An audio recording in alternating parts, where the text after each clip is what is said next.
Today I'm going to be talking about attachments. Now, so many of us just think, oh well, I'll be happy when I get that job, I'll be happy when I get that person, or I'll be happy when I get that thing, or when my circumstances changed. And sometimes we're so attached to that outcome that if it doesn't happen, our whole world ends. We're so miserable, we can't get over it. We thought that that person was the only person for us, or that job was the only job for us, or that house was the only house for us.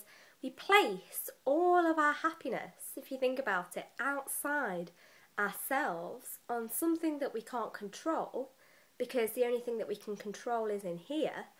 And inevitably, we get upset, we get disappointed because we can't control situations outside ourselves. We can only control things within us.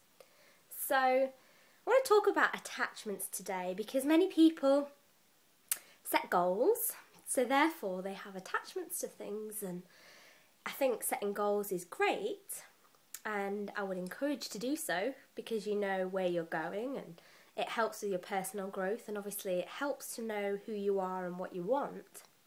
But sometimes we can get so fixated and so attached to things that inevitably we're going to end up disappointed. Now, if you think about all the good things that have happened to you in your life, so if you've had a successful career maybe, or you got a job unexpectedly, or you've got a great friendship with someone that you really like, or maybe you moved into the perfect house and you had the perfect housemates. If you think back to those situations when the circumstance was developing, you probably noticed that you weren't that attached to the outcome. You wanted it, perhaps, but you weren't like, oh my God, I need to have this. My whole world will fall apart if I don't have this. Because that creates an anxiety, it creates a fear. And that comes across to other people. So, for example, if you've been out on countless dates and you've been maybe conversing with this person and you're going to go out on a date with them and you think, oh, you know what, I think this person's the one. And you build it up more and more and more in your mind, and we've all done this. So it gets to the point where you go on the date and you're that anxious because you're that attached to the outcome, because you believe, you built it up in your mind that this person is everything that you want. So therefore, the over-attachment creates an anxiety and fear, and then that fear creates a self-fulfilling prophecy. Because if you think about it, say the jobs that you've been for, if you've been overly attached to them, then you're less likely to get the job because you'd probably be quite anxious about it. Like, oh my God, this job means so much to me.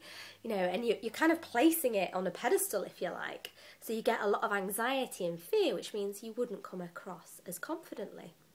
But those things that you think, yeah, great, I'd like to have that, but I'm not too attached, they just seem to just flow naturally into your experience. So I think the key is definitely set goals, definitely know exactly what you want, but kind of be a bit detached from it. Just think, well, I know roughly what I want in a partner or in a job or in a house or with my health. I know roughly kind of what that looks like, but I'm not going to be too attached to circumstances and opportunities that come my way, because if it's not right, then I'll just let it go, because then that's going to be more beneficial for me. It's going to be beneficial for my health and ultimately my happiness, because that all comes from within.